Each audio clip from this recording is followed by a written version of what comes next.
Welcome, ladies and gentlemen, to The Roar. I am your host today, Kevin Ingram, and my co-host, Patrick Smith, is currently not in the building, but he will be showing up shortly. Of course, we are regular students that do have other commitments that we have, so Patrick will be in today. But to give you guys a heads up before we start, today's show, we will be talking about men's lacrosse, in which we will be recapping these games that just occurred between Elmira College and our fellow Wildcats on March 16th, and our game against SUNY Canton this past weekend on March 19th. We will also be previewing our next game, which will be coming up tomorrow, March 23rd, against Alfred State, which will be home. We have interviews today with Brandon Maxson and Chris Hoover, which is definitely going to be something to look forward to. Also today, we will be talking about our women's lacrosse team, in which we will recap their game this past week on March 16th against Houghton College, which was away, and talking about their loss and how their whole entire game went.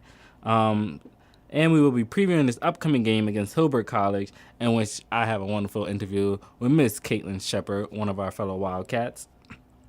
Also in today's menu, we will have a Huntsy. We will be talking about Huntsy in our equestrian department.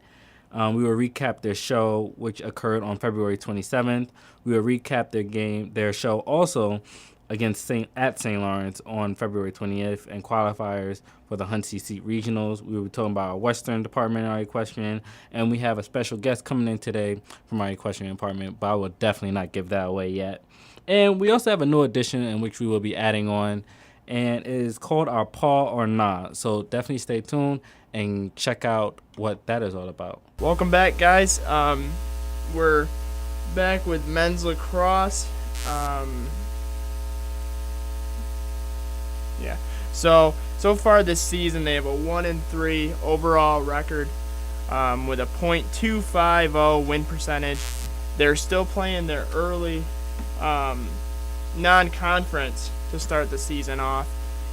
They played a game against Elmira College, which was on Wednesday. It was an 11-10 loss for our Wildcats.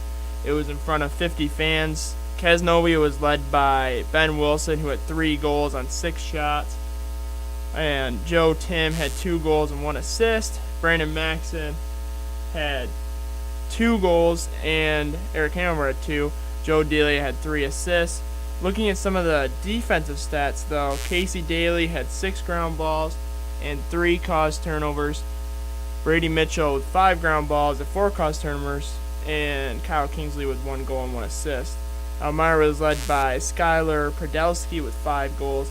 The main storyline that we want to talk about was the ground balls, because Elmira had 46-38 advantage. That just shows that we weren't getting to the ball. We were getting a little bit out hustled. So not how we want to do things here at Cas. The main storyline was that they scored with 3 minutes left in the game that put them ahead, and they cruised to the win. But Cas led for much of the first half. So Kevin, what do you think about that, with starting off well but then not closing out the game?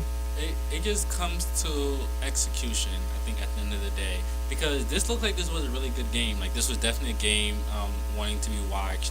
It's 11-10, so it's definitely close right there at the finish line.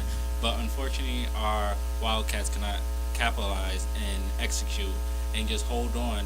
I think what I also think is, maybe what if they would have went to overtime? What if they would have just held on long enough to go into overtime? Would that maybe have played a big difference? And maybe that's something that our Wildcats will sort of look forward to. Hey, the game is tied in these last few minutes. Let's try and take it into overtime, worst case scenario. Because then with overtime, you get like that short little break so you can breathe, catch your breath, and get your thoughts together and prepare for overtime showdown, which I think our Wildcats can definitely perform very well in. So that's all I think so far of it. But it was definitely a close game for our Wildcats. Yeah, and the main other storyline we want to touch on is Joe Delia, who is a senior on our men's lacrosse team, broke the career point record in this game, so congrats to him. The point record just means how many assists and goals you accumulate over his 4 years here, and he broke the record that stood at 171 points. So congrats to him. I think he's well past 180 now, so keep up the good work.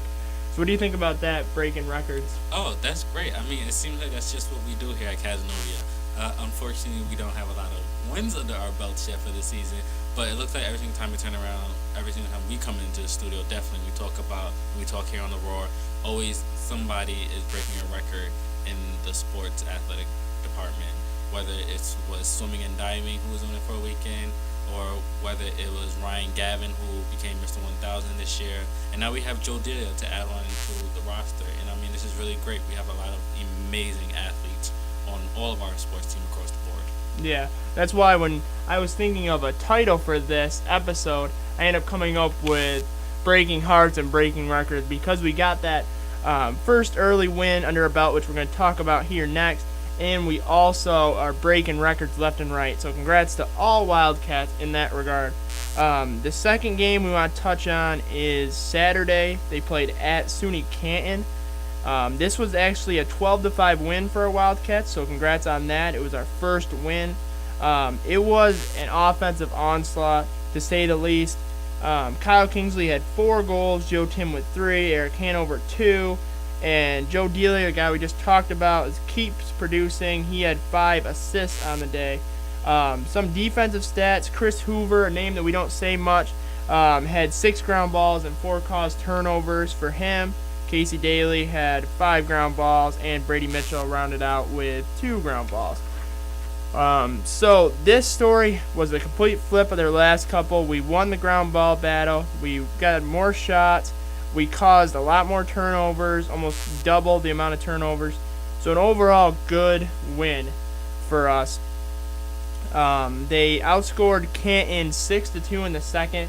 So, Kev, I know we just talked about with the other game how they started off well but kind of faded out at the end. This game, we came out strong from the beginning, and it lasted. Yeah, and they held on, which is very good.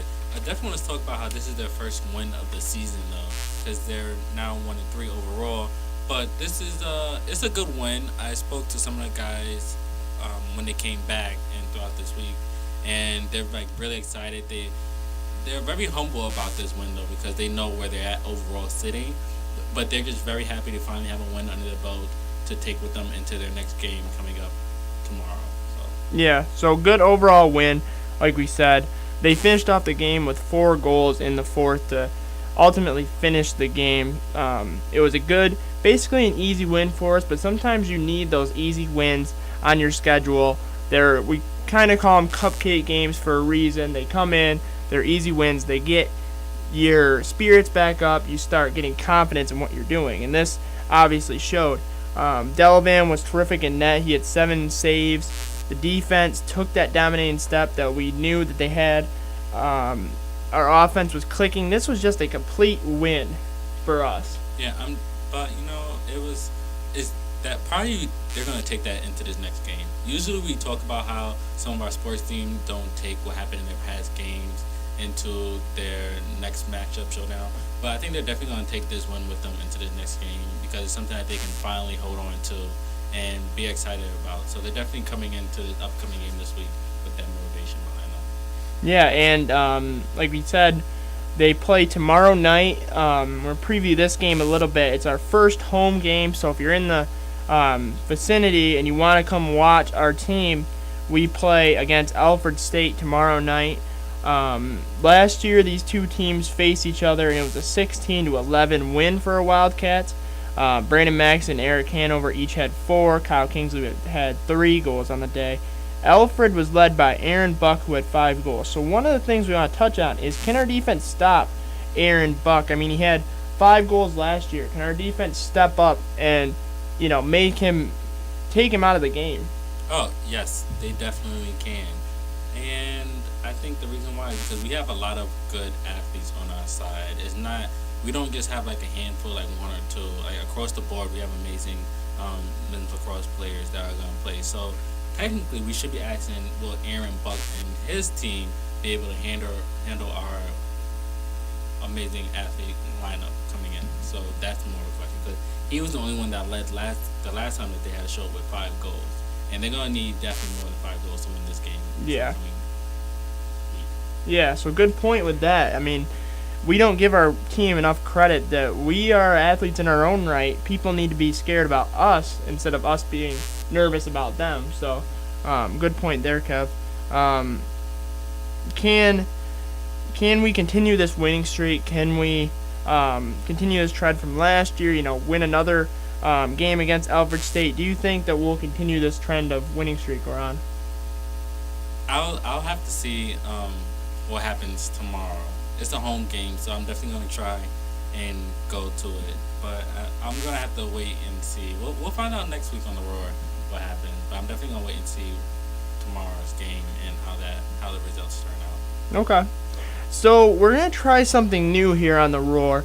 I don't know if Kev touched on it earlier, but because of our time slot, we kind of picked a unique time slot being 3 to 4:30, and a lot of our spring teams have practice during this time. So we're trying something new with an interview that's not exactly live, that's recorded beforehand.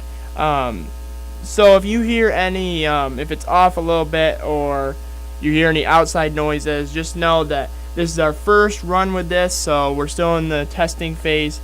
So without further ado, we're going to set up our first interview.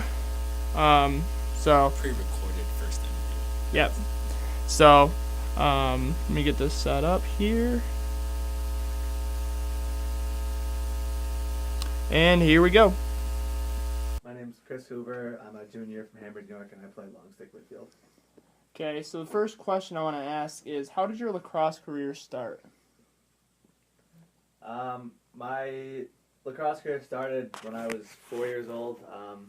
I started playing because a lot of my family members, my dad, my uncle, and my grandfather all played in college, and my dad just introduced me to the game when I was a young kid and fell in love. Well, I started when I was in third grade in the youth program, and I just kind of slowly worked my way up, and ever since then I knew I wanted to play in college, and now here I am.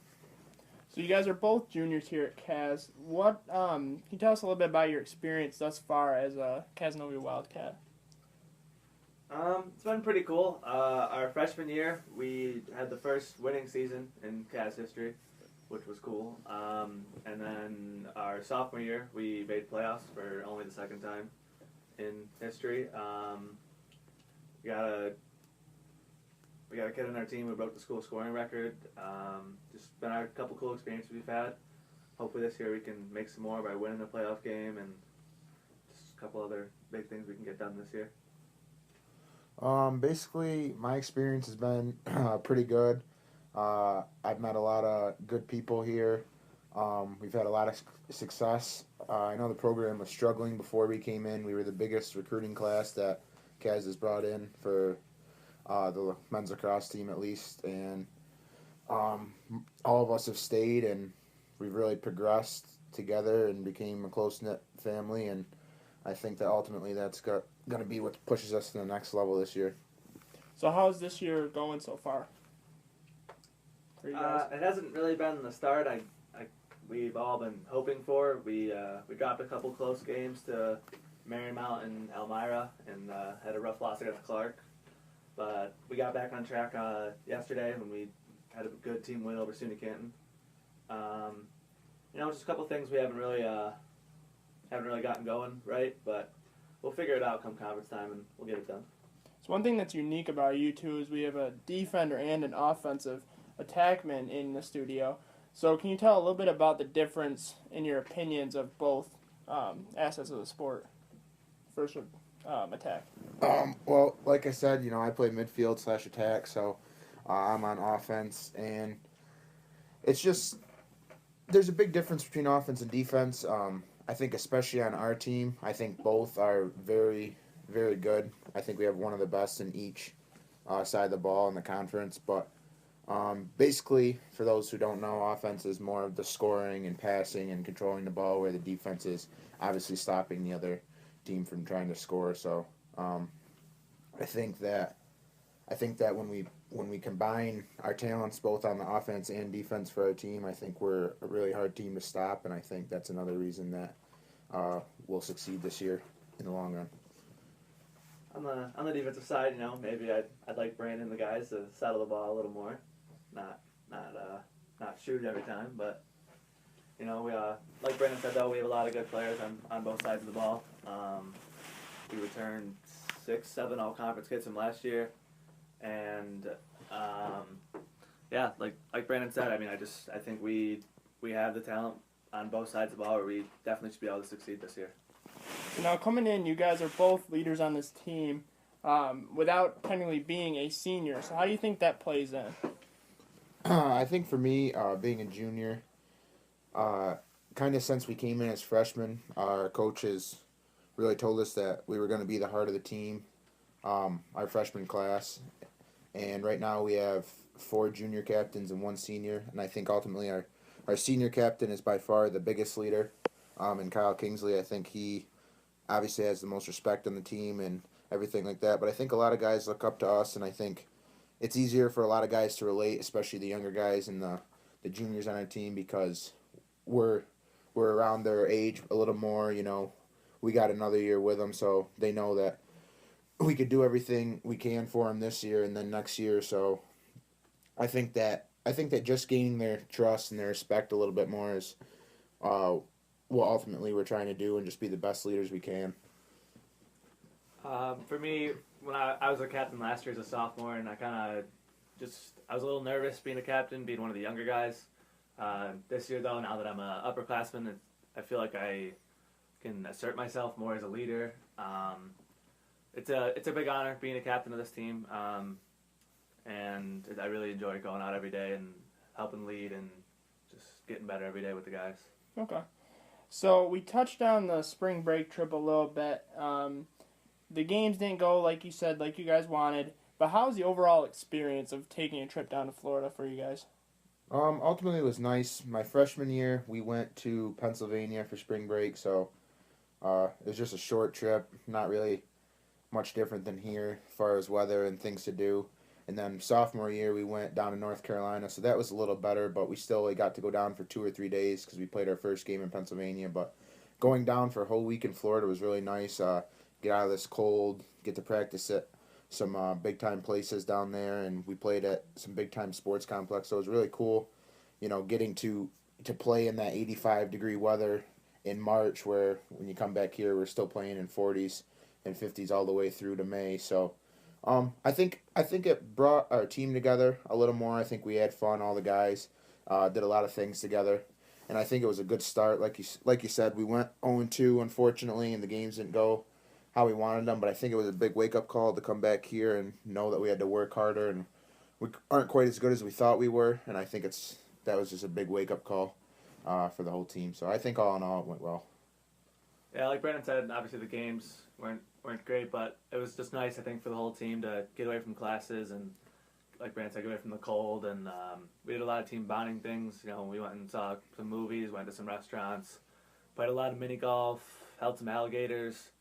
So it's just nice, to get that team bonding aspect in that we don't really have a lot of time to get in up here.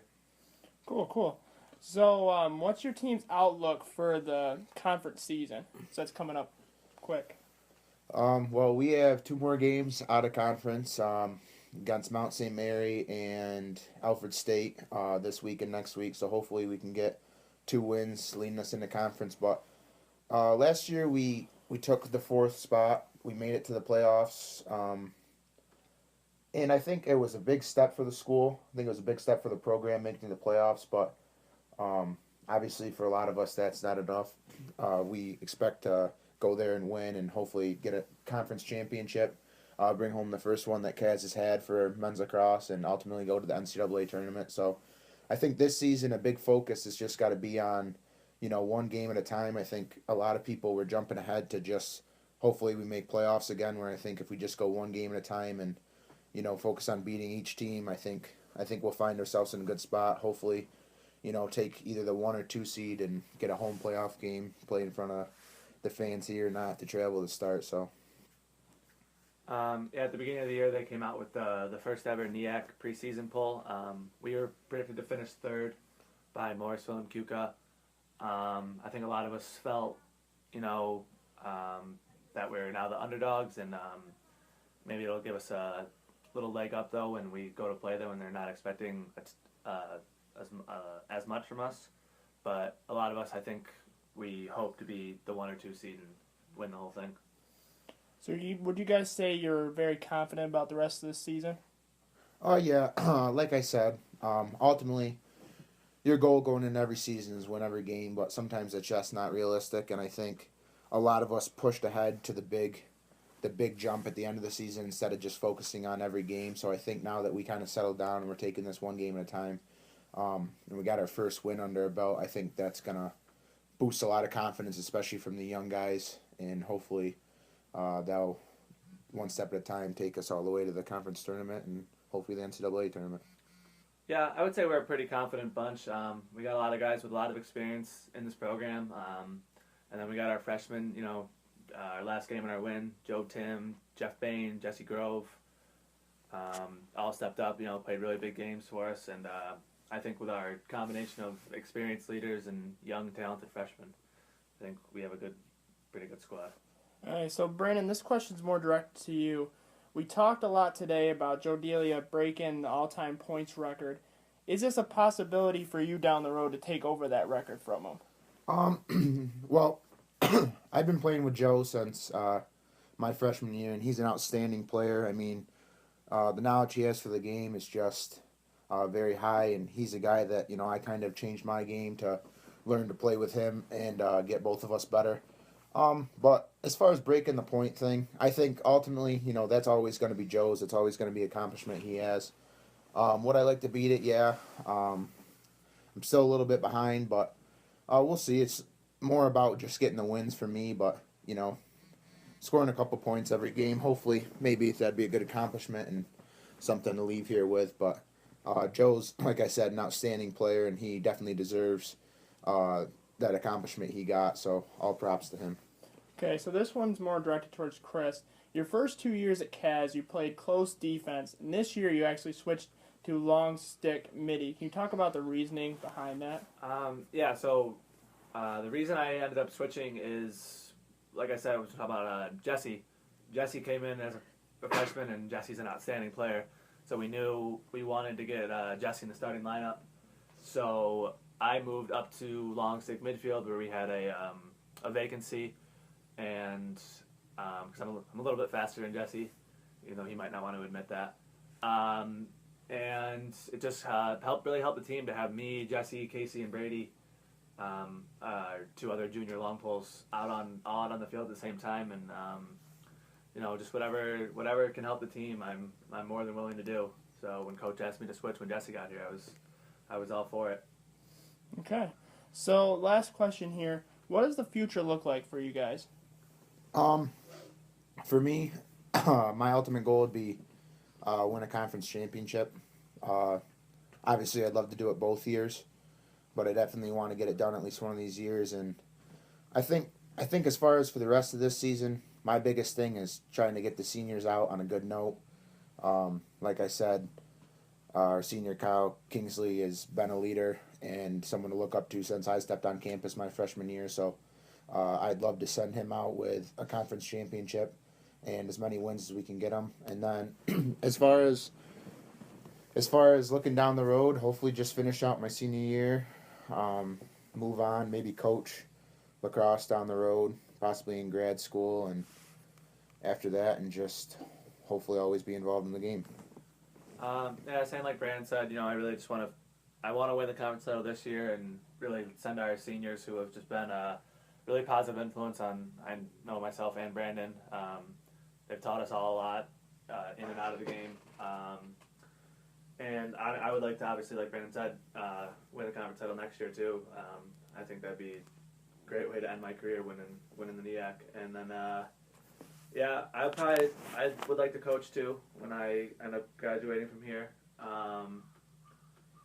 It might be hard. I want to be like a district attorney, so it might be hard to find time to coach. But if the opportunity presents itself, I'm in a coaching class now. I'm going to get my coach certification. So if it happens, I'll do it. But like I said, I just want to finish out these last 2 years, 2 conference titles, and see where life takes me.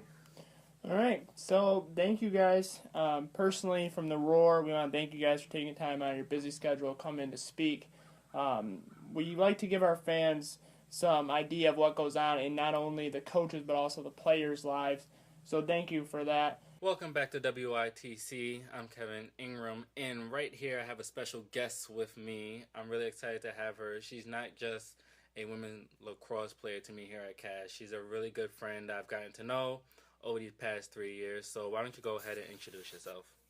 All right, my name's Caitlin Shepard. I'm a bio major here at CAS, and I play attack. Great. So we're just going to jump right into it, Kate. Tell us a little bit about your experience thus far as a Casanova College Wildcat. It's been a positive experience from the start. When I came in as a freshman, all the seniors were really nice. They took me right in under their wing and welcome. We had a big group of us my year, so it was nice of them to welcome us in, and we had a lot of fun. Okay, great. So we're just going to take it back real quick for a second and tell me a little bit how your lacrosse career started overall. When I was in 6th grade, we had lacrosse come to our area, and I had played softball up until then. And then I decided to try lacrosse, and I ended up switching over, and I played. And I moved up in 8th grade to varsity, and it just kind of went from there. So you just stuck with it. So once you went lacrosse, you just never went back, basically. Never went back. That's great. It sounds like you really love it. I've checked out your stats in the beginning 2 episodes ago. We looked at your stats from last season, and you had 32 goals and 38 assists, and you actually led your team with the most goals and assists. So tell me, how did that feel last year to sort of be number one for your team in goals and assists? I mean, it always feels nice, but I'm more of a team player, so I like the assists. That's why, obviously, my assists were higher than my goals.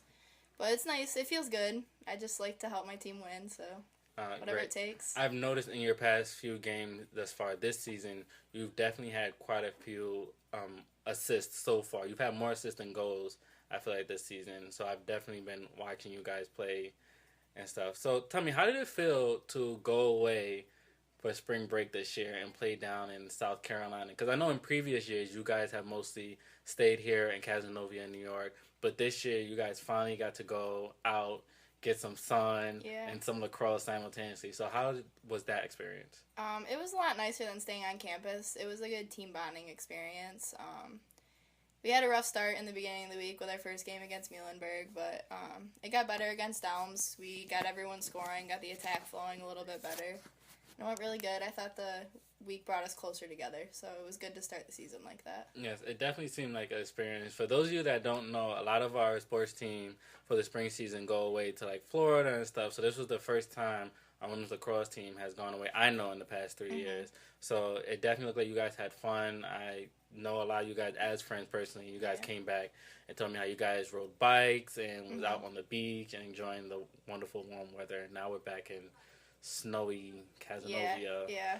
It's been hard to come back, but it was nice. All right, so tell me, so far you guys are overall 1-3, and tell me, how does that feel so far this season? It's a little rough start, obviously not what we want, but it's coming along. Obviously we have a new coach, actually a completely new coaching staff other than Kimmy. So it's been hard transitioning. We have a lot of people in new positions.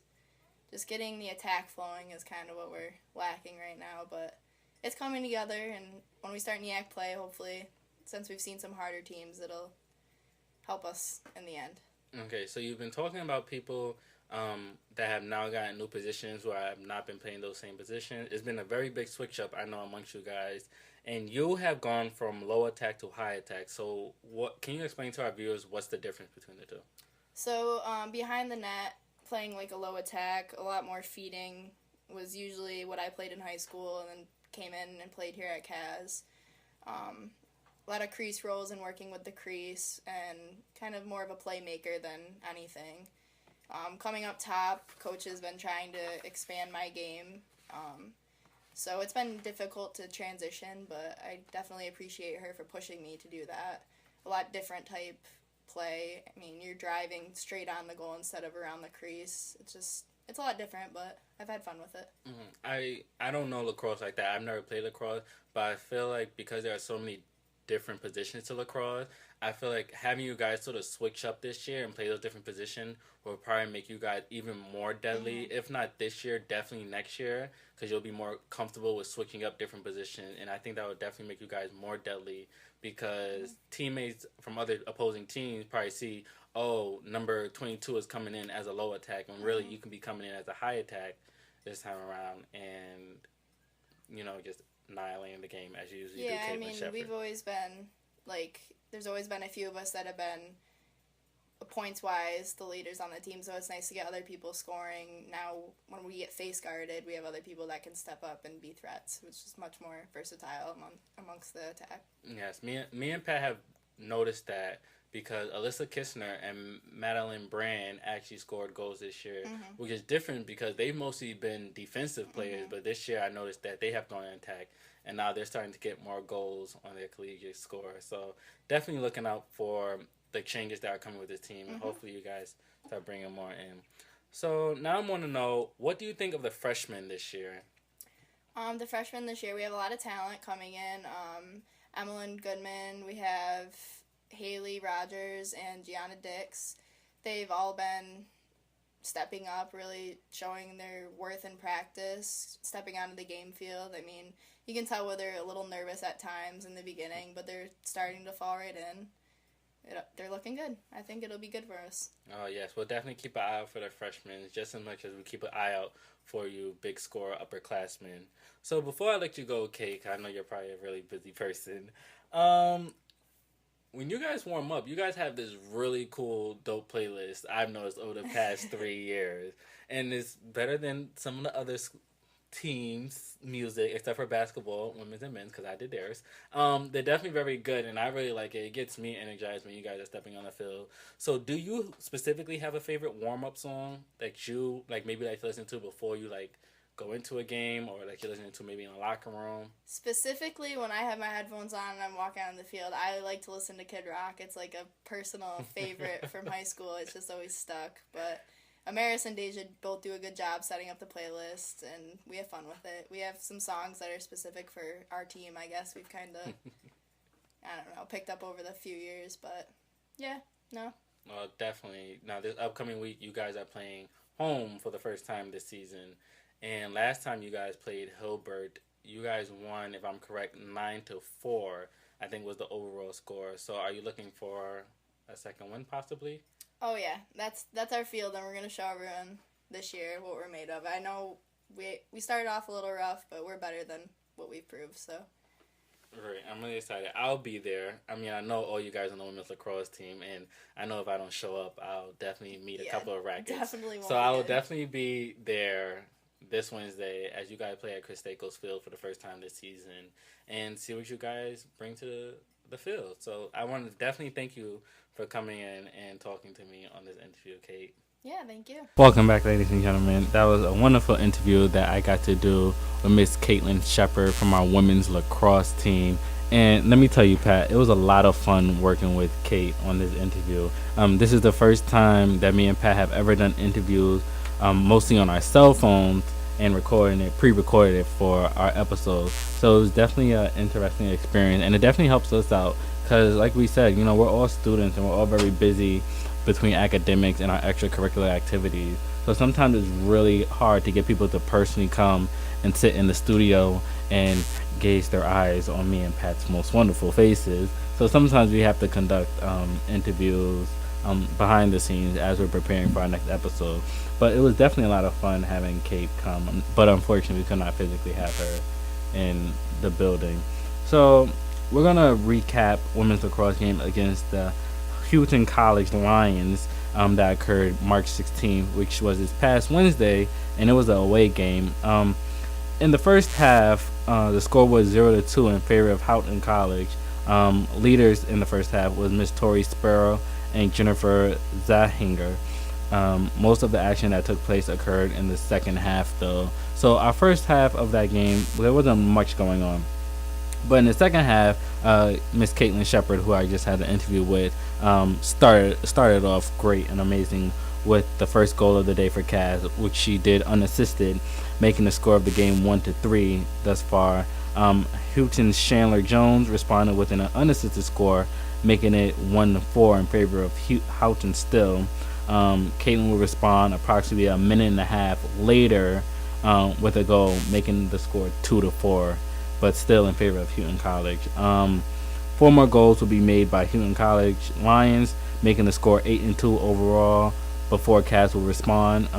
But to close out the game, Caitlin Shepard would score her 3rd goal of the day, unassisted, followed by a score from Abby Webster, assisted by Lindsay Frederick to close out the game. So what do you think, Pat? Overall, the final score of that game was 4-8, but our Wildcats did not get the win. Yeah, well, it looks like we definitely started out a little rough. I mean, the first half wasn't how we wanted it, but I mean that's kind of to expected. You know, you have a tough spring break.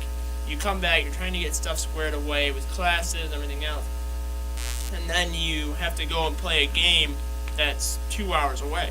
So I mean, the starting out rough. I mean that we can kind of leave that, but the second half, that 4-goal spurt where they took over the game, that's hard to come back from.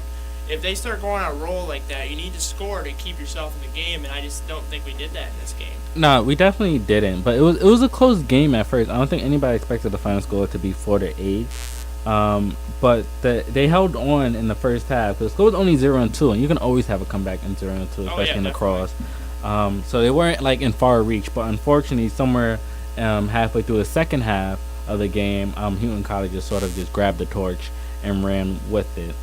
So after that game, season overall is currently 1-3, just like our men's lacrosse game. Isn't that very interesting that both the lacrosse teams are 1-3 currently as we speak?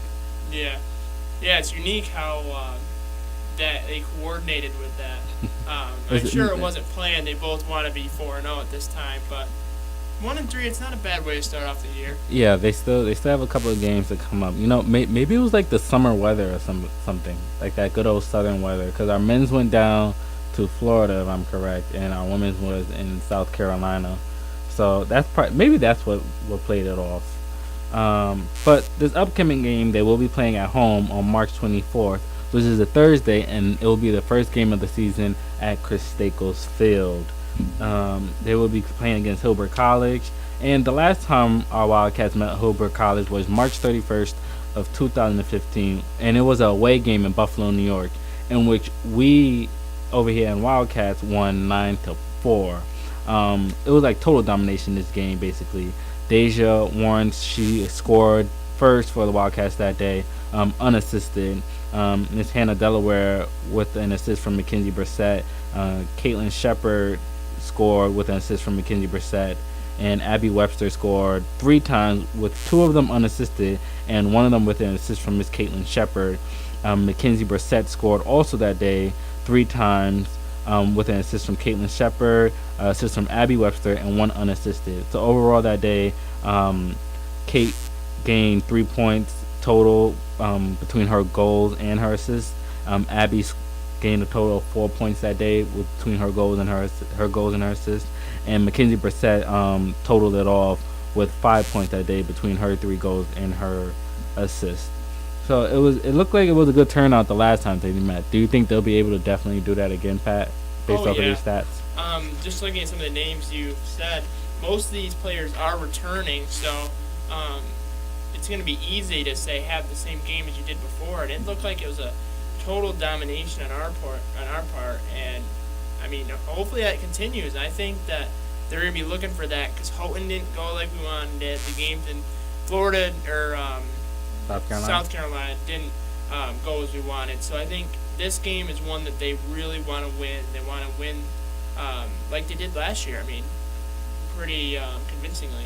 Yeah, and I think you also have to take into consideration that a lot of our players that are returning, some of them are playing different positions this year. Mm-hmm. So, and in a way that can like be a hit or miss because they can switch positions and they can sort of fall, or they can learn to become versatile in these new positions that they are playing, which will definitely make them more dangerous on the field. And I know other teams will not definitely expect it. So I'm definitely looking forward to this game on Thursday. And it's cool how you have someone like Maddie Brand and someone like Alyssa Kistner that can both play multiple roles. I mean, it's such a different different skill set, different everything, and they've shown that they can play both positions equally well, and that's a big key for us. Yes, definitely. So we're definitely looking forward to this game. So if you are in the Casanova College area, stop by Chris Staples Field on March 24th, this upcoming Thursday, and check out our women's lacrosse team, which will be playing against Hoover College, and it's looking to be a good matchup. Hopefully the weather is good that day. Yeah. I know we're expecting rain, but it's more fun when like the sun is out up there at the field. So we're going to take a quick break before Pat goes into equestrian, and we have a special guest coming in today. So stay tuned. Welcome back to WITC. That right there was Kid Rock all summer long. The person, Caitlin Shepard, who I had just finished interviewing, she told me during our interview that Kid Rock is definitely the artist that she goes to listen to when she is walking out to the field or when she's in the locker room. So just with Caitlin Shepard, I decided I just wanted to play a little Kid Rock for her, because you can't go wrong with a little bit of Kid Rock. He's a very good artist, legendary. So that one's for you, Kate. Okay, so thank you, Kev. So now to get into something that we've been putting off for a little bit, because of other sports coming in. We wanted to get baseball and softball and lacrosse started. One thing that's been kind of pushed back is equestrian. Now, this is another valid team on this campus that deserves the limelight. So today we're going to spend the rest of this half hour going over what's been going on with equine. Just if you are tuning in now, this is WITC 88.9 from Casanova College, Casanova, New York. Kev, this is the first time I actually didn't say it at the beginning. I said it halfway through. And I like that. I don't know. It's just a little different for me. That's because I started it off, so I sort of said it. Yeah. Anyway, so the first show we want to talk about was on the 27th, which was a Saturday. And we're just going to go through the results. If you are unsure about what some of these are, we'll kind of give a little bit of information on them. We're not equestrian by any means. So the first is over fences. These are the jumping. This is where the riders take the horses and jump them over a series of fences to get a score. So the first one was novice over fences, and we had 2 first-place winners for that, Renee Sandwich and Lizzie Neighbor, who each were in different classes. Then we go up to intermediate fences, and it was Erica Fiera, who had first place, and Kara Wheeler, who was in 5th. And finally, the open over fences, which was Savannah Maines, got first place, Gabby Baker with 3rd, Erica Sparks and Haley Bell rounded out the top 4 and 5. Oh, Savannah got first place. I didn't know that. Yeah, we're gonna say her name a lot. She's a very, very talented rider for us. So then we go into the flat. These ones don't jump, as the name says. So we start off with novice flat, where we had first place Colleen Riley, 4th place Colin Spencer, and 6th place Kristen Wasoja. And intermediate, which is the next step up, the first place was Gabby Baker, and Gabby Baker. 3rd place was Renee Sandwick. And open flat, which is the highest one, Haley Bell got 1st, Kara Wheeler got 2nd, and Savannah got 4th. So then the lowest, the lower classes are the walk, trot, canter, and just the walk, trot. In the walk, trot, canter, we had 2 first-place winners, Bailey Roy and Shannon Walsh, each got first place. Maddie Bump came in with 4th place.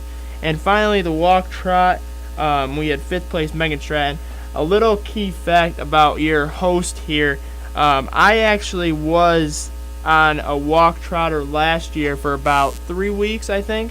So I competed in one show. We won't get into how I placed because it wasn't very good. It was my first time doing it, and what do? Do you just sit on the horse? What I did was, well, I kind of learned how to do everything. I was new to the full thing. I learned actually how to ride first, but then with walk trot, what you do is the judge gives out commands for what you have to do. So you walk for a while, you just walk with the horse like you're riding and the horse just walking. Then you pick up speed, go a little faster. Then you go into the gallop, which is like a skipping motion almost. And what I have to do as the rider is time that right and what's called posting. It's where you raise up from your seat and put your butt in the air, basically. So you do that in like a rhythm with how the horse goes with the outside foot. So if the outside foot's down, you're down. If it's up, you're up. So basically, you have to have rhythm sort of to do this. Pat, I've seen you in the studio. You have no rhythm. That might be why I got 4th place. But anyways, it was a fun couple weeks. I learned a lot about the sport. Not enough to do this section to the best of my ability, because there's a lot that goes into equestrian. But you get an E for effort, though. Yeah. E for effort. You did try. I did try. You did. I competed. I put on the tight pants, the tight boots, the white button-down shirt. I wore the outfit. My horse that I rode for that was named Sport, which I'm still mad because his gas pedal wasn't working that day. I couldn't get him to actually go, so it threw my rhythm off. So that might be why I got 4th. But anyways, back into what we're talking about here. Enough about my life last year before the Roar. I'm glad I got Kevin laughing over here. So the next show we want to talk about was Sunday. Or actually, for the first show, we came in first with 42 points. And St. Lawrence came in second with 36, so a good win there. The second show, we traveled to St. Lawrence. That was Sunday. So just they competed at home on Saturday and then had traveled clear up to St. Lawrence that night, compete the next day in a show. That's, our sports team are definitely very dedicated. I feel like with equestrian, it's I don't know how equestrian really operates. But do they take their horses with them? No. Or are their horses already there? Yeah, they use the places horses. So if a team comes here, they ride our horses. So there's a lot that goes into it. So I was lucky in the fact that I rode the same horse 4 or 5 times before I competed. Where they, in this instance, they get one horse Saturday, a completely different horse that they've never even seen before on Sunday. Yeah, I feel like that I don't know. It doesn't sound fair to me, but at the same time, it does sort of sound fair because when you bring your own horse, you can maybe bring some tricks with that, tricks out of the bag. So it sort of leaves the playing field fair. But like you said, when other schools come here to Casanova, they have to ride ours. Our horse. They have to ride our horses, and that can sort of be a little bit tricky because you have to sort of have trust in that animal. Yeah, so that's why it's interesting because when they get on the horse for these competitions, they have to do the best they can with never riding the horse. The horse has never even met you before, so he could hate you when you first get on. But to get back into how the show went, over fences, first starting out with the novice, we had 2 4th-place finishers with Renee Sandwick and Colleen Riley, and 5th place was Hope Belair, and 6th place was Morgan Fusillo. Then we go up to intermediate. Kara Wheeler got 1st place. Erica Fiera got 3rd. And Sarah Lynn Darmstrader got 5th.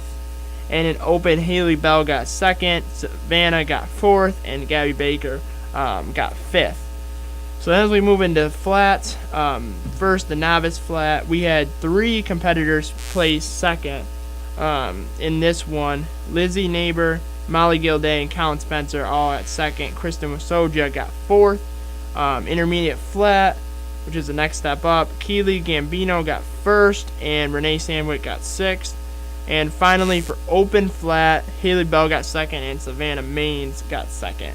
The walk trot canter, we had a 1st place winner in Shannon Walsh, and 4th place in regular walk trot in Megan Stratton. St. Lawrence, however, came out on the winning end in this event with 37 points. Casanova was 2nd place with only 31. But with this competition, we placed a lot of people into qualifiers for the next round as they go up, which is regionals.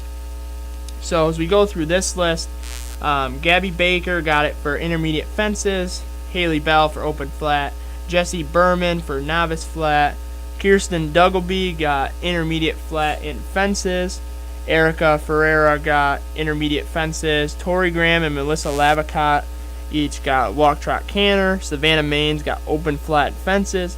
Lizzie Neighbor got novice fences. Renee Sandwich got it for novice flat. Shannon Walsh for walk, trot, canter. And Kristen Wasoja for novice fences. So overall, a good job by our hunt seat riders. They performed admirably. They are moving into that next stage, which are regionals, so that's going to be coming up here soon.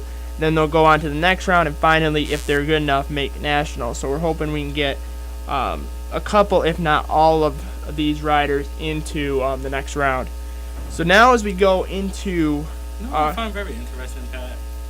What's that? Is that you can have multiple people placed at the same spot. So you can have like 2-3 people that all get second place. I find that very interesting. That's something different. I've never... Well, the way they do this, I don't know, our next guest might be able to answer your question more, but how they do things is they set you up in classes, so like there's 4 people competing in group 1 of walk trot, then there's 4 into group 2, and then 4 for group 3. So you each get a winner from that, so I think that might be how you have, like, say 3 for the second place, 3 for the first place, 2 for the first, whatever.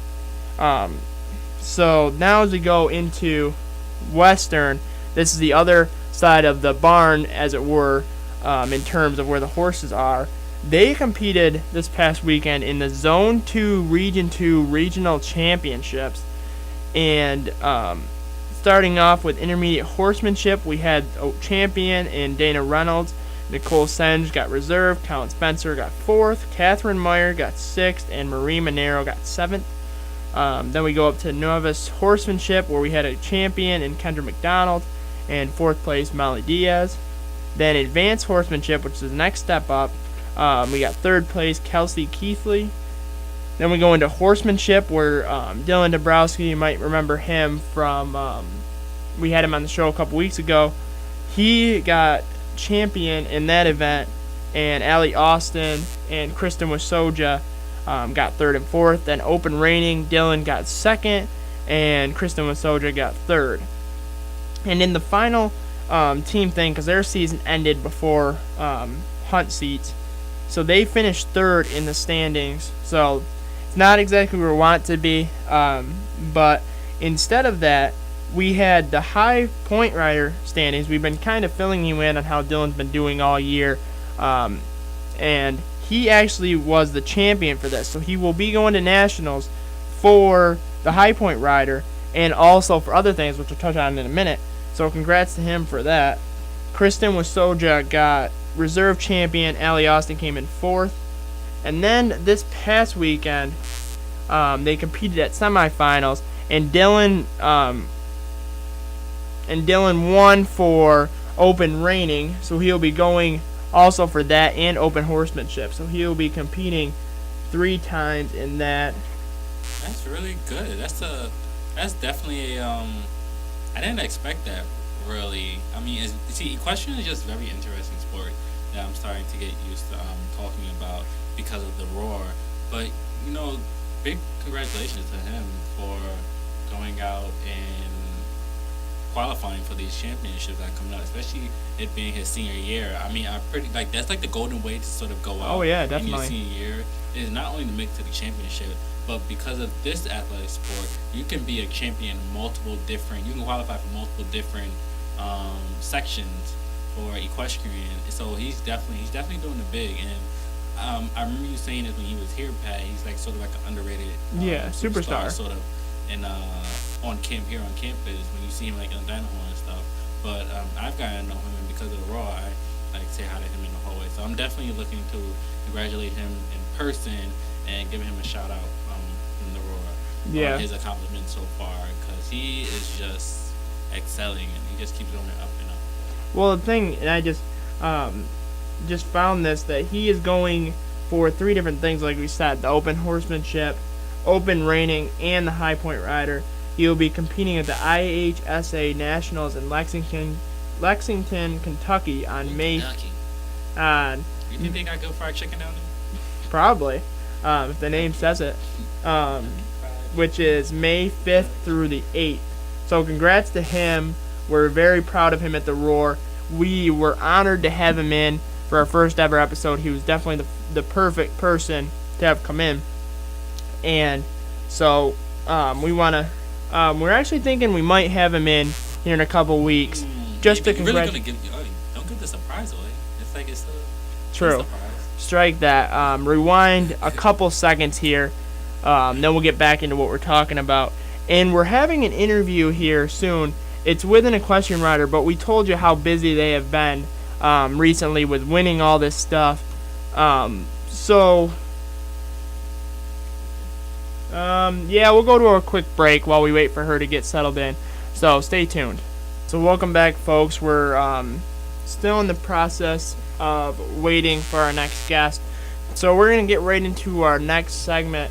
It's something that we wanted to introduce now. It's called our Paw or Gnaw section. Basically what it is if I'm going to ask Kevin about an event that's going on in the next couple of days in terms of the campus activities board, and he's going to say if he's interested or not interested. And so we're going to get right into it. So the first one is the Walmart trip, which is happening on 3/23 at 3 p.m. So you're interested in that? Paul.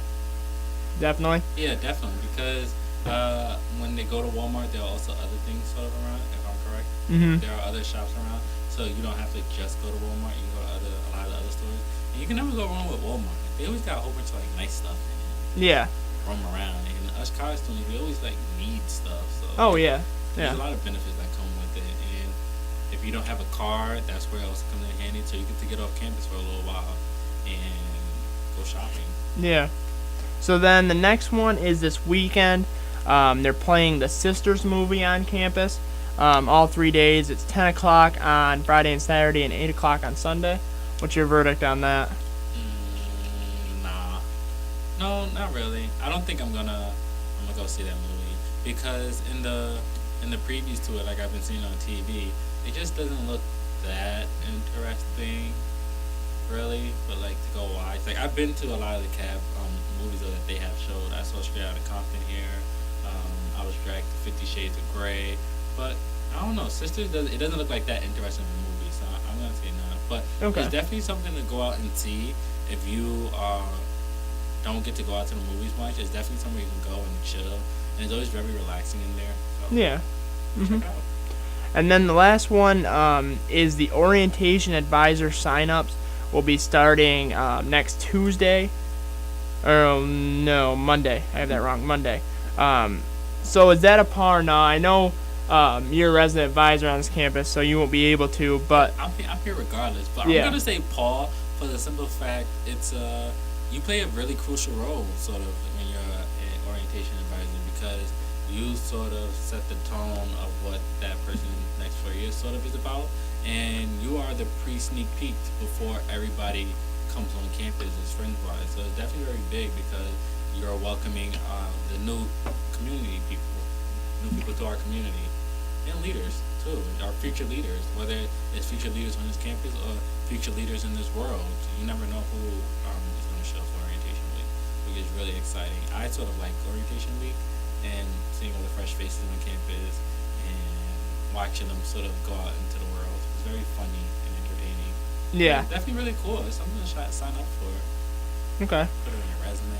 Yeah. So now the last two things, which we hope are a paw, so we've been talking about them enough, are the men's lacrosse game on Wednesday and the women's lacrosse game on Hilbert. Well, Pat, because of who I am, I sort of have no choice but to sort of call this and attend. Hopefully it does not snow though. That's all. I just don't want it to be cold. So one thing I look for, I've enjoyed when basketball season was in, going to the game and stuff like that. But with these outside sports, you just never know how Mother Nature is gonna act. And it looks like it's supposed to be raining sort of all day. I'm gonna say Paul. It's definitely an exciting game. Both our teams are coming in looking for wins, and they're excited. They're pumped, and this is their first time being home, so it's definitely something to go out and look forward to. Okay. So now our next guest just walked in. So we usually have a quick break, but we're running a little bit on time. So Kevin's gonna get her set up in the studio, and then we'll get right into it. So I don't know if you guys really liked that last segment we did. We sort of talked around with that, and we got the approval that it was clear for us to talk about stuff that wasn't athletics. And if you're an outside person listening in our audience, we'd like you to attend all these things because that's a crucial part. They like having the numbers. So definitely attend each one of these things. So now with our next guest, can I have you introduce yourself to the audience, please? Hi, Pat. My name is Haley Bell. I'm from Northwood, New Hampshire. I'm a senior here at Casanova College, and I'm actually studying the equine business management major here. And I'm also captain of the Hunter Seat Equestrian team. Okay. So how did your career get started with equestrian?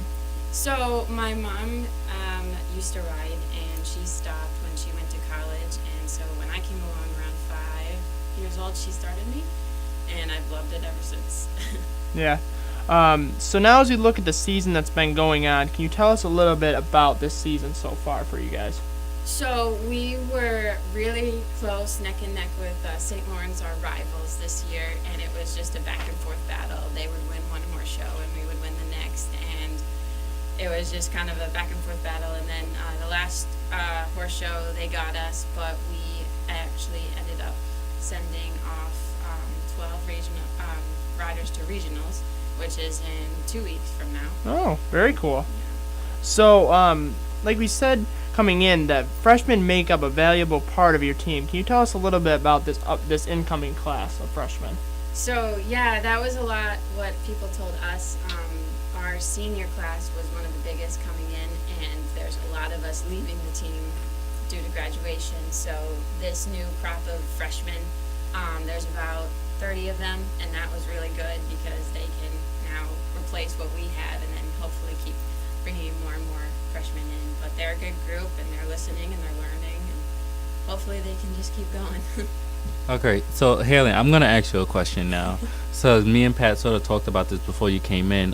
When you guys go away to other schools and play at their facilities, what is it like? I mean, you're a senior now, so you're probably used to it. But what is it like when you're riding other school horses compared to when you're riding your own horses here at CAV? Because I feel like that must play sort of a big factor when it goes in competing, whether you're home or away. Oh, definitely, definitely. It's like you just only have that couple of minutes in the ring to just figure out the horse and get your job done and win.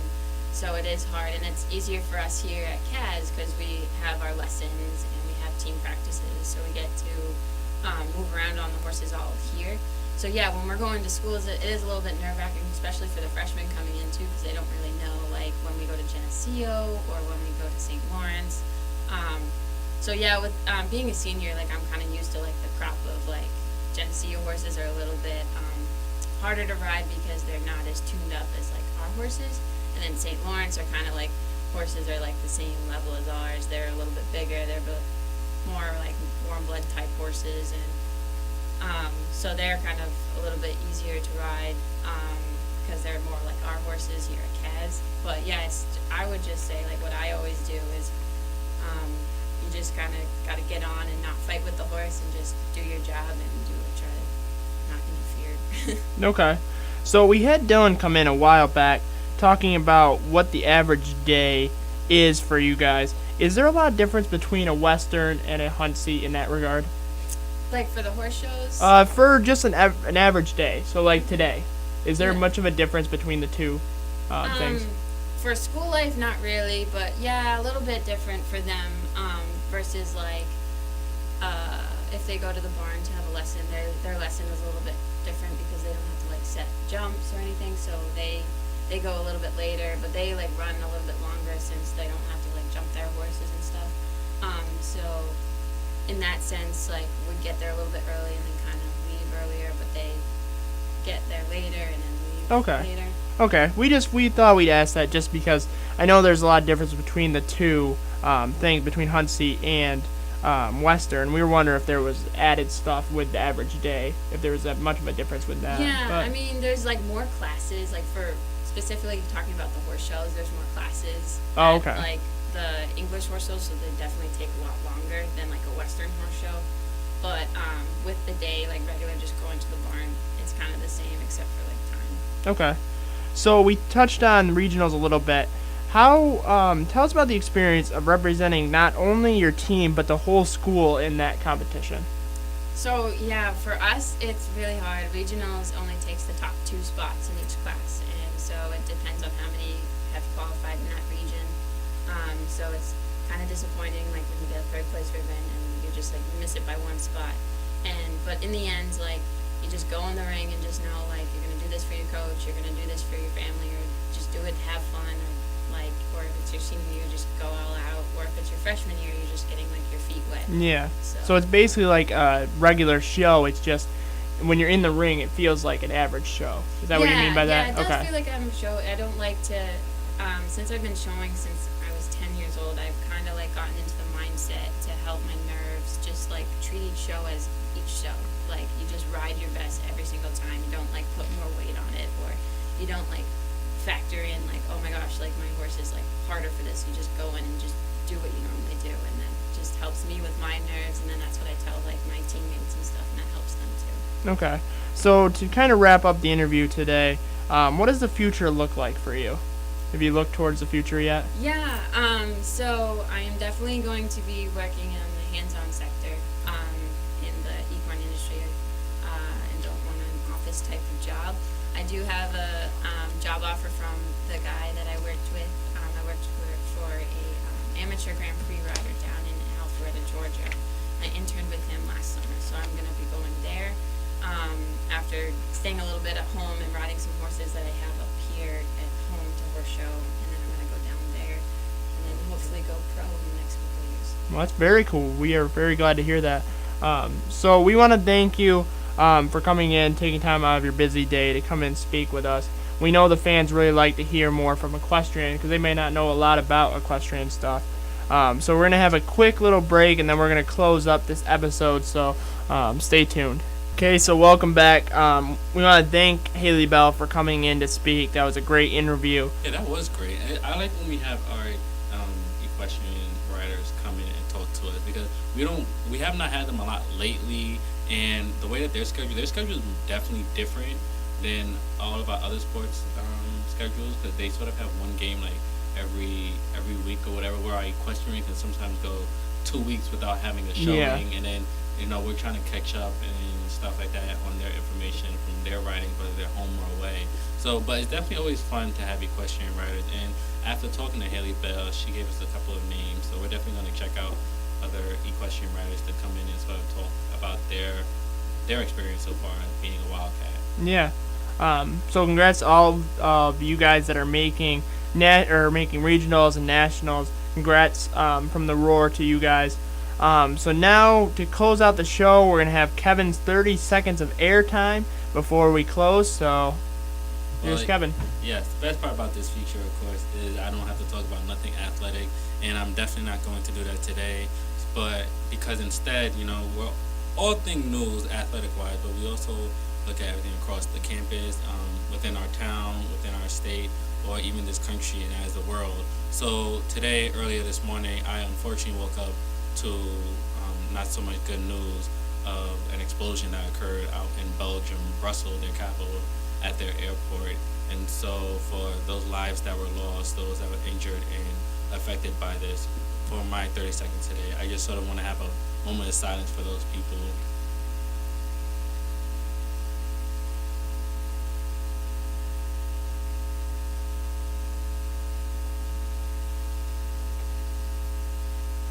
And we're back, but definitely for the people of Brussels, and it's just sad when we have unfortunate events like this occur. It's like people are sort of taking beauty out of the world and everything in the world. Just 2 days ago, we had history made here in the United States where our president, Barack Obama, went to Cuba. He's the first president in 88 years to do it.